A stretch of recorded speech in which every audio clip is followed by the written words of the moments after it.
Yo, ako nga pala si K-Leaves mula pa sa 1722 gang, mula pa sa Hill Street. Masasabi ko lang sa kalaban ko si Douglas, galingan natin parehas, ibigay natin yung lahat natin. Yun na, peace out. Yun, ako nga pala si Douglas, ref in row 3, Black and Juice Mafia. Masasabi ko lang sa kalaban ko, galingan natin at yun. Kaagising ko lang, napadpad lang ako rito. Yun lang. Unang laban ng gabi, non-tournament pa rin yung laban na to. 2 minutes per round. At 5 yung orado natin. Saan ko? Wala lang atol.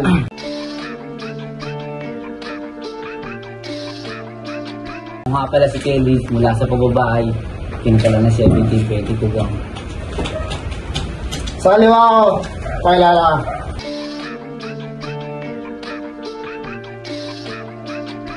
Douglas, shoutout Barrio Hermano, ref in row 3, let's go. Napag-usapan napag-usapan nila si K-Leaves muna. 2 minuto, pakinggan natin para kay K-Leaves. Yo, una sa lahat, maraming salamat kay Kuya Klaho. Unang lapag ko pa lang si Douglas agad pinatrabaho. Pasensya ka na tol, hangat ko din ay panalo. Pero salamat pa din po kahit ako ay matalo. Yeah, Civil Game. Game, maraming salamat nga pala Kuya sa iyong pag-imbita. Galing pa ako ng trabaho kaya pinilit kong magpunta. Malakas daw kasi ito eh. Teka, lalaki kita. Sandali. Oo nga, alam ko na. Oo nga, ikaw yun. Aking iniidolo. Ikaw pa nakatapat dito. Liit talaga ng mundo. Naganda akong matindi para sumabay lamang sa'yo. Oo, idol kita pero ako papatay sa'yo.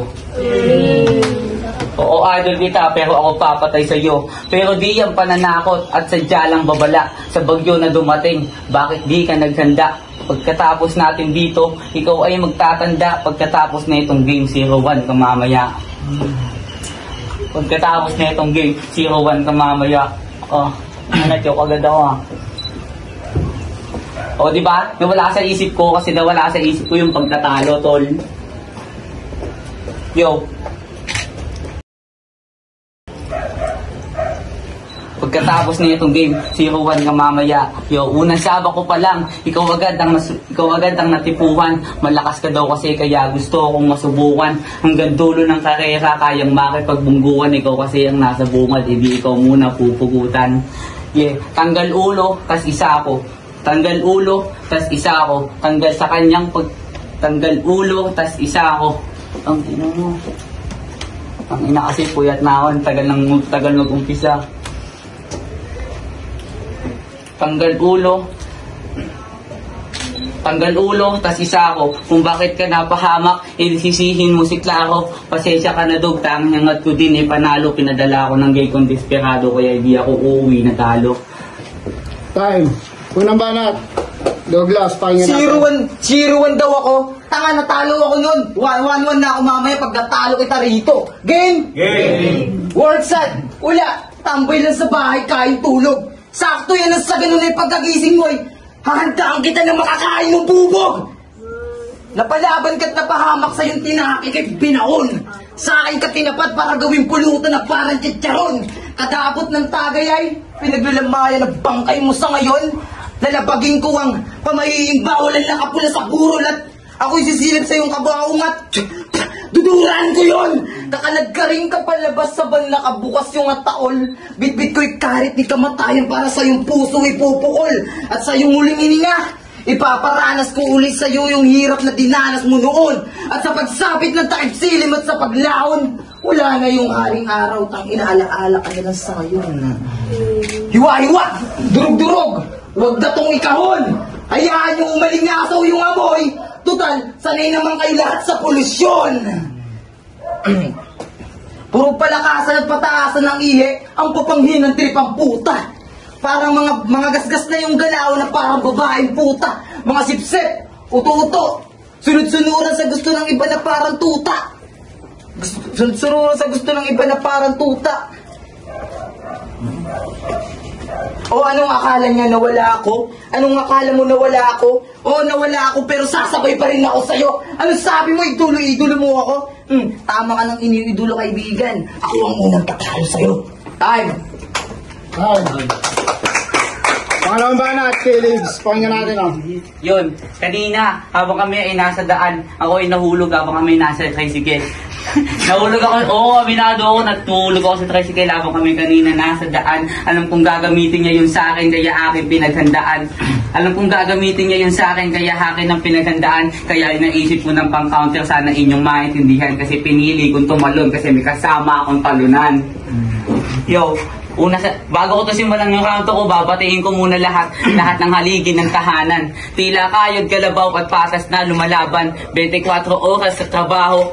24 oras sa trabaho para sa ating pangangailangan. Happy Father's Day po sa inyong lahat. Kayo ang tunay na bayani ng bayan. Yo, round 2 game. Yo, siya daw si Douglas sa battle. Pag-trip niyang Manermon. Maraming salamat sa iyo. Pinangunlakan mo aking hamon. Lunod ka sa aking lalim ngayon kung hindi mo masasabayan yung alon. Lunod ka sa akin ngayon kung hindi mo masasabayan yung alon. Siya daw si Douglas sa battle. Pag-trip niyang Manermon. Maraming salamat sa iyo. Pinangunlakan mo aking hamon. Isang linggong preparasyon. At sa wakas ito na ngayon. Lunod ka sa aking mga letra. Kung di mo kayang sumabay sa alon. Lunod ka sa aking mga letra. Kung di mo kayang sumabay sa alon. Mga balita akong nasagap mula sa tropa mong matalik. Pero hindi ko kasi trip ang mandamay, kaya hindi ko yung ginamit. O siya, sige, balik tayo sa atin. Sa atin na lamang ang topic. Magpalitan lang tayo ng mga letra. Yan ang tunay na mga awit. Mga hinanda, para sa akin wala lang. Mga hinanda niya na todo.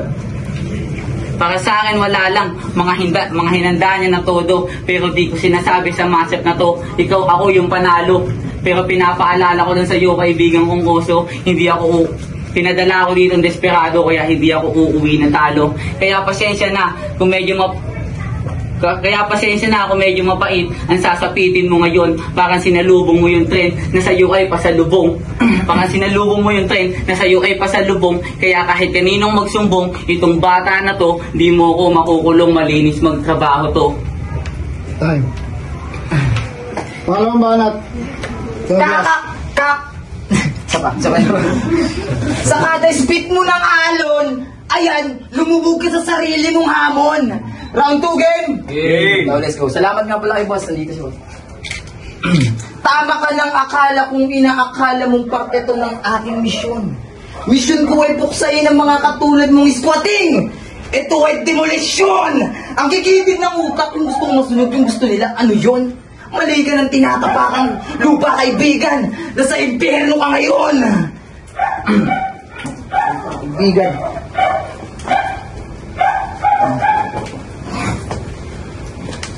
Mga panay call out, kesyo hindi ko raw sinipot si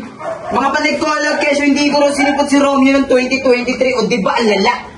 Mga desperado masyado, kaya ako agad yung hiningi niya nung kay kuya. Pasalamat kayo't pagod ako galing trabaho at aminado nagpabaya. Ngayon ako'y bumalik para patunayan kaya ko kayong itumba. Kaya ngayong ito freestyle na lang. Kaya itong ngayong meron ng tournament ng title ay Entra, boss. Sana naman maimbita mo ako. Huwag ka na, tangina mo. Ano gagawin itong hayop na to? Puta, puro ka lang swag pero wala kang galaw, boy. Puro ka lang swag pero wala kang galaw, boy. Pero yung totoo, ikaw ay duwag. Time. Huling banat. Philips, pakinggan natin. Yo, puro lang daw ako swag at wala namang ibubuga. Sige, subukan natin sa tournament, tatalunin na kita. Siya daw talaga si Douglas kapag trip niyang Manermon. Siya daw talaga si Douglas pag trip niyang Manermon. Sige, pinagbigyan na kita. Pero di mo pa ba nahahalata, tol? Na binigyan na kita ng tsansa para ako iyong masayarmonan. Pero hindi yung tatago sa akin, alam mo naman.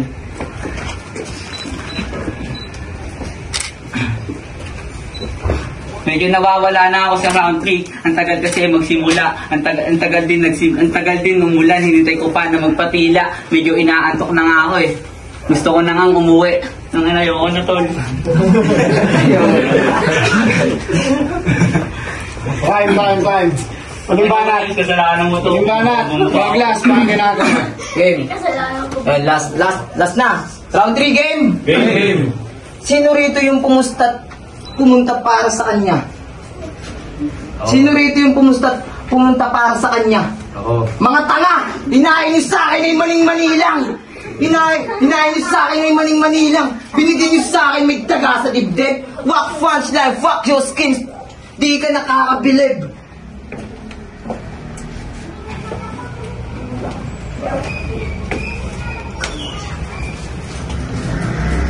Tuturuan ng leksyon at tuturukan ng 7 beses ng ice pick sa tagiliran hanggang sa mamaga at ma-infeksyon. Tuturuan ng leksyon at tuturukan ng 7 beses ng ice pick sa tagiliran hanggang sa mamaga at ma-infeksyon. Hihilahin ko pataas hanggang sa pumukat, iwa-iwalay kong isisilid sa girapon. Subukan pang dumilat at sasakalin kita ng sarili mong imahinasyon. Ako'y nagmistulang isdang oras sa dami ng gusto kong itumba. Ikaw ba talaga napilit tinapat sa akin ni Sartang ina talaga? Dapat hindi ako lalaban kasi nasa trabaho ko nun eh. Kaso nga lang nag-message siya. Tapos sabi mo sa akin, idol, ikaw pala alabang ko. Pukinang ina mo, pakialam ko sa'yo.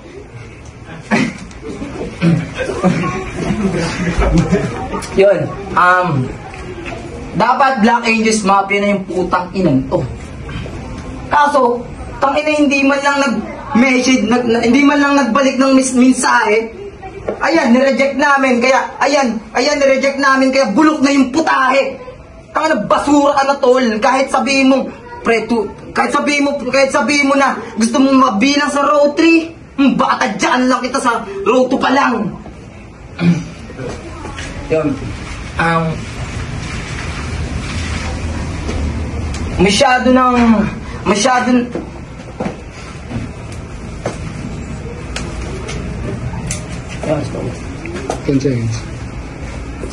So yun, maraming salamat sa lahat ng pumunta.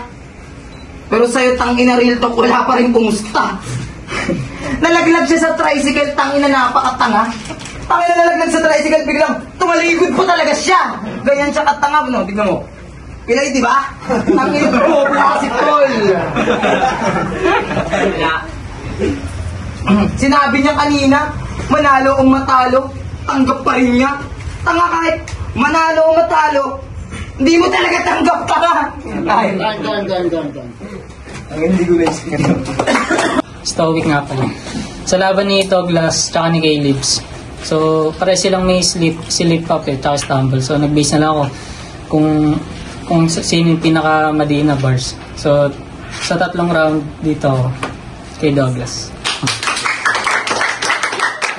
Yun, build up na pala sa laban ni Douglas tsaka ni Caleb.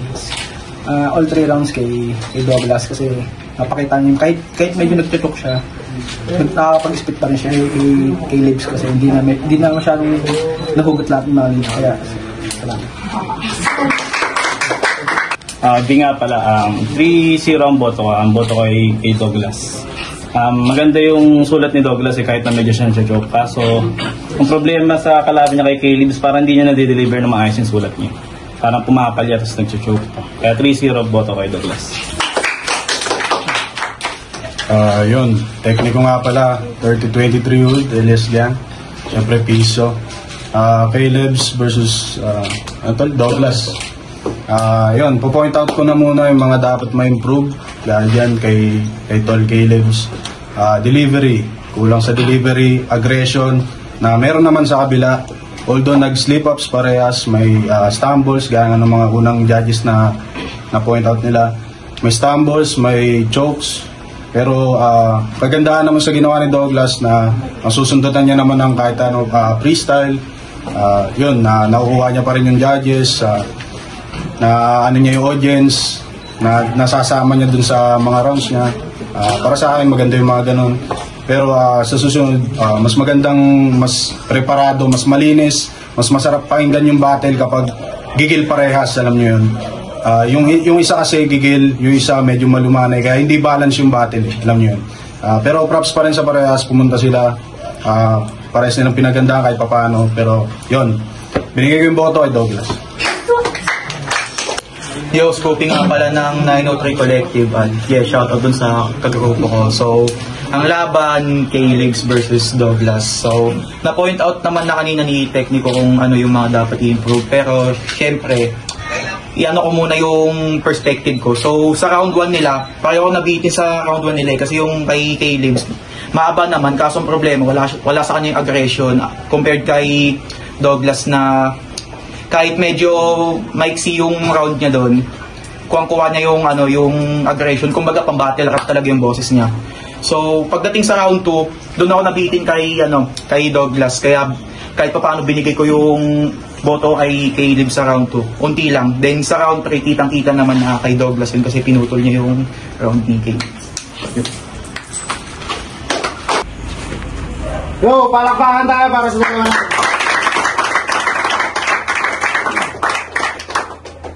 Yo, paramihan ng choke yung battle. Then, 5 yung orado natin. Ang boto ng orado, 5-0 para kay Douglas. Douglas nga pala, Repping Row 3, Barrio Hermano, at shoutout nga pala sa code namin dyan, at yun, maraming salamat kasi ginabayan mo ko, at rest in peace, rest in paradise. Yun, thank you. So, salamat nga pala kayo sa inyo kaklako. Pasensya na kayo, wala akong baong talagang matigas.